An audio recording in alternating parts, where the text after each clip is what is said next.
जय हिंद साथियों, नमस्कार। तो स्वागत है आप सभी का आज की इस वीडियो में। और आज की इस वीडियो में हम बात करेंगे प्रथम दक्षता आधारित आकलन जो होने वाला है उसके बारे में। तो साथियों, आप सभी को पता है कि प्रथम दक्षता आकलन जो है वो अभी होने वाला है। तो इस प्रथम दक्षता आकलन में आपको किन किन बातों का विशेष रूप से ध्यान रखना है, किस तरह से आपका इसका अरेंजमेंट करना है। यहाँ पर महत्वपूर्ण दिशा निर्देश जो बीकानेर निदेशालय है उसके द्वारा जारी कर दिया गया है। तो यहाँ पर किन किन इंपॉर्टेंट पॉइंटों को आपको ध्यान में रखना है ताकि आपका प्रथम दक्षता आधारित आकलन जो है वो सफलतापूर्वक पूरा हो सके। आज की इस वीडियो में हम इन्हीं कुछ इंपॉर्टेंट पॉइंटों पर चर्चा करने वाले हैं, जैसे कि प्रश्न पत्र संग्रह एवं वितरण की व्यवस्था जो है वो किस तरह से आपको करनी है। इसके बाद जो इंपॉर्टेंट पॉइंट आता है, आकलन की समय सारणी जो है वो क्या रखी गई है। आकलन की समय सारणी के बारे में भी हम विस्तार चर्चा करेंगे।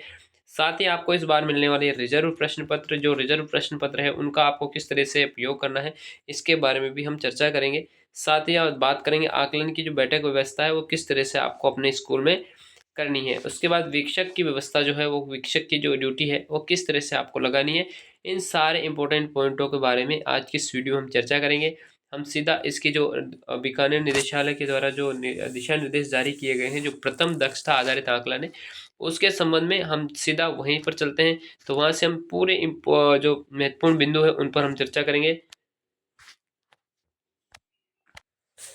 तो साथियों, हम आ चुके हैं यहाँ पर सीधा कार्यालय पंजीयन शिक्षा विभागीय परीक्षाएं राजस्थान बीकानेर के द्वारा जो प्रथम दक्षता आधारित आकलन है उसके संबंध में जो दिशा निर्देश जारी किए गए हैं उसके बारे में बताने के लिए। तो सीधा हम यहाँ पर चलते हैं। देखिएगा यहाँ पर उपरोक्त तो विषय के अंतर्गत प्रसंगानुसार लेखे की राष्ट्रीय जो शिक्षा नीति 2020 है, इसमें प्रारंभिक स्तर पर गुणवत्तापूर्ण शिक्षा सुनिश्चित सुनिश्चित करने हेतु शिक्षा विभाग की जो महत्वाकांक्षी जो महत्वपूर्ण योजना दक्षता आधारित आकलन यानी कि CBA सत्र 2025-26 के अंतर्गत राज्य के समस्त राजकीय विद्यालयों में 3 से लेकर के 8 में अध्ययनरत अध्ययन करने वाले विद्यार्थियों के लिए संचालित किया गया है।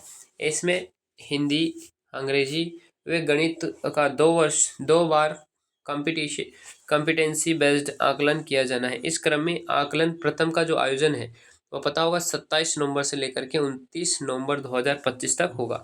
आकलन की इस प्रक्रिया के राज्य भर में समयबद्ध समरूपता संचालन के लिए महत्वपूर्ण दिशा निर्देश दिए गए हैं। यहाँ पर आप देख सकते हो कि इसकी जो समय सारणी है वो भी जारी कर दी गई है। दक्षता आधारित आकलन, अगर आपने अभी तक अपने रजिस्टर में इसको नहीं नोट आउट नहीं किया है तो जरूर कर लीजिएगा या इसकी प्रिंट आउट निकाल करके रख लीजिएगा। यहाँ पर देखिए 27 नवंबर जो गुरुवार है, 27 नवंबर से इसका प्रथम दक्षता आधारित आकलन स्टार्ट होने वाला है। साथ ही 1:30 यानी कि 1:30 से लेकर के 2:30 के बीच में प्रथम जो इसमें कक्षा 3 में हिंदी विषय का, कक्षा 4 में अंग्रेजी विषय का और कक्षा 5 में गणित विषय का जो एग्जाम है वो होने वाला है। साथ ही कक्षा 6, कक्षा 7 और कक्षा 8, कक्षा 6 में हिंदी, कक्षा 7 में अंग्रेजी और कक्षा 8 में गणित सब्जेक्ट का फर्स्ट पेपर होने वाला है। इसके बाद में 28 नवंबर और साथ ही साथ 29 नवंबर यानी कि 3 दिन तक इसका जो प्रथम आकलन है वो चलने वाला है। प्रश्न पत्र संग्रहण एवं वितरण की व्यवस्था को किस तरह से आपको करनी है, तो यहाँ पर आप देख लीजिए समस्त जो प्राचार्य डाइट से जो प्रत्येक जिले में एक डिस्ट्रिक्ट में जो एक गवर्नमेंट कॉलेज होती है डाइट, जिसको हम जिला शिक्षा प्रशिक्षण संस्थान बोलते हैं, वहाँ पर प्राचार्य के द्वारा अपने जिले के लिए उपयुक्त संग्रहण एवं वितरण केंद्र नियत करेंगे, जो स्वयं डाइट या राजकीय विद्यालय का भवन हो सकता है। प्रथमतया ये संग्रहण एवं वितरण केंद्र जिला मुख्यालय पर ही स्थित होना अपेक्षित है, परंतु स्थानीय अनुकूलता के दृष्टिगत जिले में किसी अन्य स्थान पर भी नियत किए जा सकते हैं। ये उल्लेखनीय है कि संग्रहण एवं वितरण केंद्र का चयन करते समय सुरक्षा, सहजता व सुगम परिवहन एवं पूर्व निर्धारित सुरक्षा मानकों एवं मापदंडों की अनुकूलता आदि को भी दृष्टिगत रखा जा सकता है। तो जरूरी नहीं है अभी कि जो डाइट है वहाँ पर ही आपको प्रश्न पत्र मिलेंगे, आपको पहले से भी इसके बारे में सूचना कर दी जाएगी।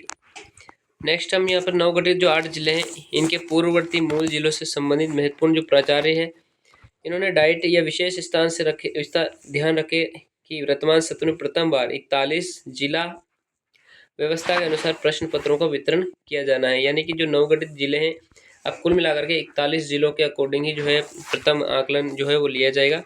तो इसके अकॉर्डिंग जो है यहाँ पर प्रश्न पत्र भी वितरित किए जाएंगे साथियों। नेक्स्ट अपना जो इम्पोर्टेंट पॉइंट रहने वाला है वो ये देखिएगा, पूर्ण करने से पहले किसी भी स्थिति में रिजर्व प्रश्न पत्रों का उपयोग व आवंटन नहीं किया जाए। तो इस बार रिजर्व प्रश्न पत्र भी जो है वो आपको आवंटित किए जाएंगे। नेक्स्ट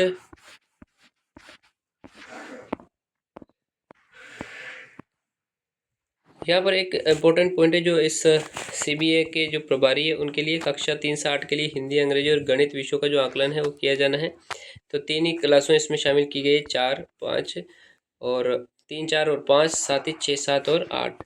तो इन प्राथमिक के लिए 3 से 5 और जो प्राथमिक है उसके लिए 6 से 8 तक के अभ्यर्थियों के लिए इसका एग्ज़ाम दिलवाना होगा साथियों। नेक्स्ट जो अब आपकी जो प्रथम आकलन जो लिया जाएगा उसमें आपको बैठक व्यवस्था किस तरह से व्यवस्थित करनी है। तो परीक्षा केंद्र पर अन्य समस्त परीक्षाओं की तरह कक्षों में उपयुक्त दूरी रखते हुए बैठक व्यवस्था की जानी है। उसके बाद में बैठक व्यवस्था करते समय केंद्र अधीक्षक ये ध्यान रखें कि एक कक्ष में केवल एक ही कक्षा के परीक्षार्थियों को बैठाने के स्थान पर 2 या अधिक कक्षाओं के परीक्षार्थियों को पंक्तिवार मिलाकर बैठाया जाए, यानी कि किसी एक कक्षा को एक साथ नहीं बिठा करके एक कक्षा के गैप में जैसे कक्षा 3, 4 और 5 ऐसे अभ्यर्थियों को बिठाने की आपको व्यवस्था करनी है।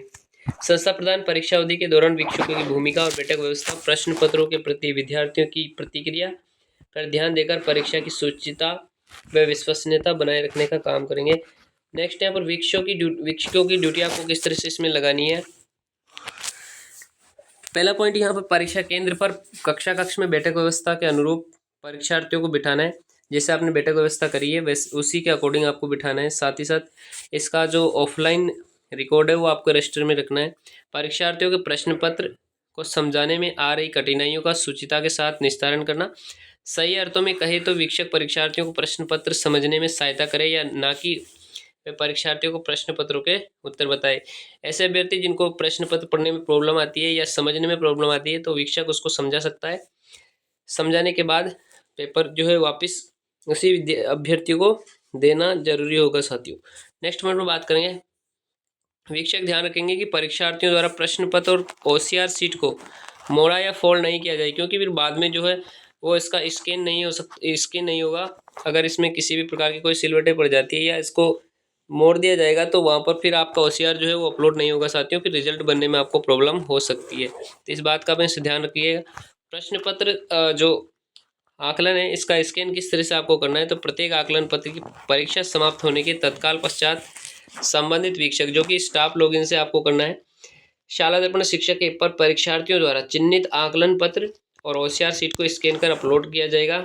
उसके बाद में शिक्षक ध्यान रखें कि आकलन पत्र और OCR सीट को स्कैन करने के लिए उसे सीधी सतह पर रखा जाए तथा बैकग्राउंड गहरे रंग का हो, वरना स्कैनिंग का कार्य नहीं हो पाएगा। यानी कि आपका जो आकलन है उस आकलन जो सीट है वो सही तरह से वहाँ पर स्कैन नहीं होगी साथियों। तो आपको सपाट जो वहाँ पर इसको रख करके स्कैन करना है। अगला इंपॉर्टेंट पॉइंट है, शिक्षक ये भी ध्यान रखें कि आकलन पत्र और OCR सीट को स्कैन करते समय